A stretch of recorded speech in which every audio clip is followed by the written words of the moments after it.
पाठ 7 प्रत्ययाः। वे शब्दांश जो शब्द या धातुओं के पीछे लगकर उनके अर्थ में परिवर्तन लाते हैं वे प्रत्यय कहलाते हैं। प्रत्यय 3 प्रकार के होते हैं। कृत प्रत्यय, धातुओं के पीछे लगने वाले प्रत्यय। तद्धित प्रत्यय, शब्दों के पीछे लगने वाले प्रत्यय। स्त्री प्रत्यय, पुल्लिंग शब्दों के पीछे लगने वाले प्रत्यय। सप्तमी कक्षा में हम केवल कृत प्रत्यय पढ़ेंगे। कृत प्रत्यय, संज्ञा, विशेषण आदि शब्द बनाने के लिए धातुओं में जो प्रत्यय जोड़े जाते हैं उन्हें कृत प्रत्यय कहते हैं। इनके संयोग से बने शब्द कृदंत कहलाते हैं। कुछ प्रमुख कृत प्रत्ययों का वर्णन निम्नलिखित है। क्त्वा प्रत्ययः, जब कोई कर्ता एक क्रिया करने के पश्चात दूसरी क्रिया करता है तो उसे प्रकट करने के लिए पहली क्रिया धातु के पीछे क्त्वा प्रत्यय का प्रयोग किया जाता है। उदाहरणम, दुग्धम पीत्वा शयनम कुरु, वने सीताम त्यक्त्वा लक्ष्मणः आगत, परीक्षा फलम ज्ञात्वा सः अति प्रसन्नः अस्ति, सः पुस्तकं पठित्वा क्रीडति, बालः पितरौ नत्वा विद्यालयं गच्छति, प्रत्यहं स्वाध्यायं कृत्वा ज्ञानं वर्धयेत्। विशेष, क्त्वा प्रत्यय में क का लोप हो जाता है। धातु में केवल त्वा जोड़ते हैं। धातु और क्त्वा प्रत्यय के बीच कुछ धातुओं में ई आता है और कुछ में नहीं आता है। जैसे पठ जमा ई जमा त्वा, पठित्वा, ई आया है। भू जमा त्वा, भूत्वा, ई नहीं आया। म से अंत होने वाली धातुओं में म का लोप हो जाता है। जैसे गम जमा त्वा, गत्वा। अन्य उदाहरणम, धातु जमा प्रत्यय पद। अर्थ, पठ जमा क्त्वा, पठित्वा, पढ़कर। हस जमा क्त्वा, हसित्वा, हंसकर। खाद जमा क्त्वा, खादित्वा, खाकर। धाव जमा क्त्वा, धावित्वा, दौड़कर। लिख जमा क्त्वा, लिखित्वा, लिखकर। वस जमा क्त्वा, उषित्वा, रहकर। श्रु जमा क्त्वा, श्रुत्वा, सुनकर। भू जमा क्त्वा, भूत्वा, होकर। नम जमा क्त्वा, नत्वा, झुककर। गम जमा क्त्वा, गत्वा, जाकर। क्री जमा क्त्वा, कृत्वा, करके। भी जमा क्त्वा, भीत्वा, डरकर। ल्यप प्रत्यय, धातु से पूर्व यदि उपसर्ग आता है तो करके के अर्थ में ल्यप प्रत्यय का प्रयोग करते हैं। ल्यप प्रत्यय का य शेष बचता है। इसका अर्थ भी करके होता है। उदाहरणम, मयूरः प्रनृत्य सर्वेषां मनः हरति, शिष्यः विद्यालयं प्रविश्य गुरुं प्रणमति, छात्रा सुधाखण्डम् आनीय श्यामपट्टे लिखति, वानरः वृक्षम् आरुह्य जम्बूफलानि पातयति, विहानः पितरं प्रणम्य गच्छति, निर्धनेभ्यः धनं प्रदाय धनिकः अगच्छत्।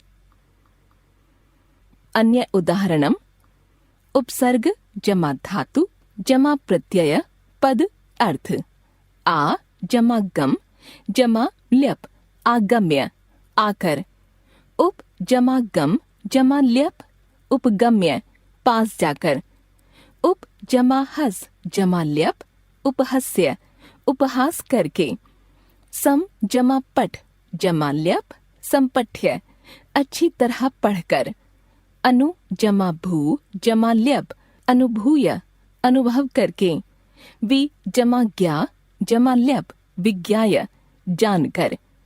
आ जमा नी जमा ल्यप, आनीय, लाकर। सम जमा पूज जमा ल्यप, संपूज्य, अच्छे से पूजा करके। विशेष, इनमें भी कुछ धातुओं में ई आता है और कुछ में नहीं। धातु के ई अथवा ई का ए, उ अथवा ऊ का ओ हो जाता है। जैसे श्रु, श्रोतुम। लिख लेखितुम होता है। तुमुन प्रत्यय। तुमुन प्रत्यय का प्रयोग धातु के साथ को और के लिए अर्थ में प्रयुक्त होता है। तुमुन का तुम शेष रहता है, उनका लोप हो जाता है। उदाहरणम, बालकः पठितुम विद्यालयं गच्छति, बालकः खादितुम भोक्तुम गृहं गच्छति, कृषकः कर्षितुम क्षेत्रं गच्छति, भक्तः ईश्वरं स्तोतुम मंदिरं गच्छति, पक्षी उच्चैः उड्डयितुं काम्यते, पाचकः पक्तुं पाकशालां गच्छति। अन्य उदाहरण, धातु जमा प्रत्यय, पद अर्थ। पठ जमा तुमुन, पठितुम पढ़ने के लिए। खाद जमा तुमुन, खादितुम खाने के लिए। हस जमा तुमुन, हसितुम हंसने के लिए। लिख जमा तुमुन, लेखितुम लिखने के लिए। धाव जमा तुमुन, धावितुम दौड़ने के लिए। दा जमा तुमुन, दातुम देने के लिए। पा जमा तुमुन, पातुम पीने के लिए। श्रु जमा तुमुन, श्रोतुम सुनने के लिए। भू जमा तुमुन, भवितुम होने के लिए। नम जमा तुमुन, नंतुम झुकने के लिए। गम जमा तुमुन, गंतुम जाने के लिए। रक्ष जमा तुमुन, रक्षितुम रक्षा करने के लिए। भ्रम जमा तुमुन, भ्रमितुम घूमने के लिए। नी जमा तुमुन, नेतुम ले जाने के। तव्यत प्रत्यय चाहिए और योग्य के अर्थ में धातु के साथ तव्यत का प्रयोग होता है। तव्यत का तव्य शेष बचता है। जैसे उदाहरणम, मया लेखः लिखितव्यः, देव्या गीतम गातव्यम, पित्रा तत्र स्नातव्यम। अन्य उदाहरणम, धातु जमा प्रत्यय, पुल्लिंग स्त्रीलिंग नपुंसकलिंग अर्थ। पठ जमा तव्यत, पठितव्यः पठितव्या, पठितव्यम पढ़ना चाहिए। खाद जमा तव्यत, खादितव्यः खादितव्या, खादितव्यम खाना चाहिए। धाव जमा तव्यत, धावितव्यः धावितव्या, धावितव्यम भागना चाहिए। गम जमा तव्यत, गंतव्यः गंतव्या, गंतव्यम जाना चाहिए। नम जमा तव्यत, नंतव्यः नंतव्या, नंतव्यम नमस्कार करना चाहिए। क्री जमा तव्यत, कर्तव्यः कर्तव्या, कर्तव्यम करना चाहिए। दृष्ट जमा तव्यत, द्रष्टव्यः द्रष्टव्या, द्रष्टव्यम देखना चाहिए। श्रु जमा तव्यत, श्रोतव्यः श्रोतव्या, श्रोतव्यम सुनना चाहिए। भू जमा तव्यत, भवितव्यः भवितव्या, भवितव्यम होना चाहिए। लिख जमा तव्यत, लिखितव्यः लिखितव्या, लिखितव्यम लिखना चाहिए। अनियर प्रत्यय। अनियर प्रत्यय का प्रयोग भी चाहिए और योग्य अर्थ में होता है। धातु में अनीय लगता है, जैसे त्वा पुस्तकम पठनीयम। उदाहरणम, शिष्येण गुरुः सेवनीयः, युष्माभिः पाठः पठनीयः, अस्य भवनं रमणीयम् अस्ति। अन्य उदाहरणम, धातु जमा प्रत्यय, पुल्लिंग स्त्रीलिंग नपुंसकलिंग अर्थ। पठ जमा अनियर, पठनीयः पठनीया, पठनीयम पढ़ने योग्य।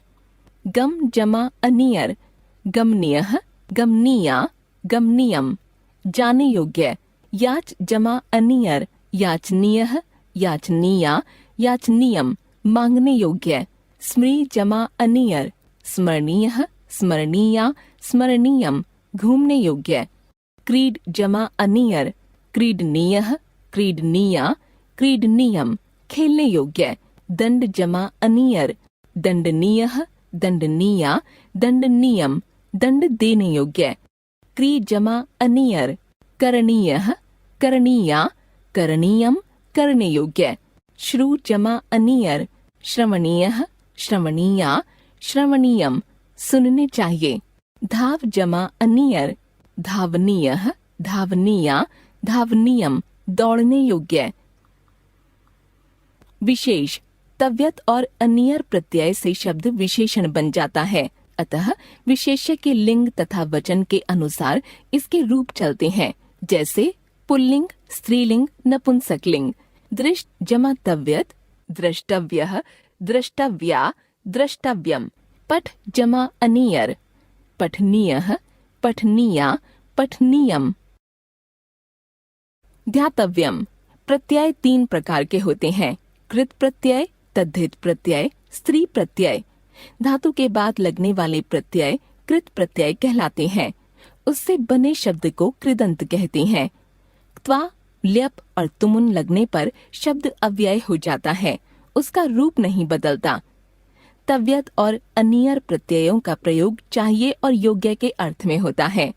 तव्यत और अनियर प्रत्यय लगने पर शब्द के रूप उसके विशेष्य के अनुसार चलते हैं। तात्पर्य ये है कि उसका रूप स्त्रीलिंग, पुल्लिंग, नपुंसकलिंग तीनों प्रकार से बन सकता है, जैसे पठनीयः पाठः, पठितव्यः पाठः पुल्लिंग, पठनीया कविता, पठितव्या कविता स्त्रीलिंग, पठनीयं पुस्तकं, पठितव्यं पुस्तकं नपुंसकलिंग।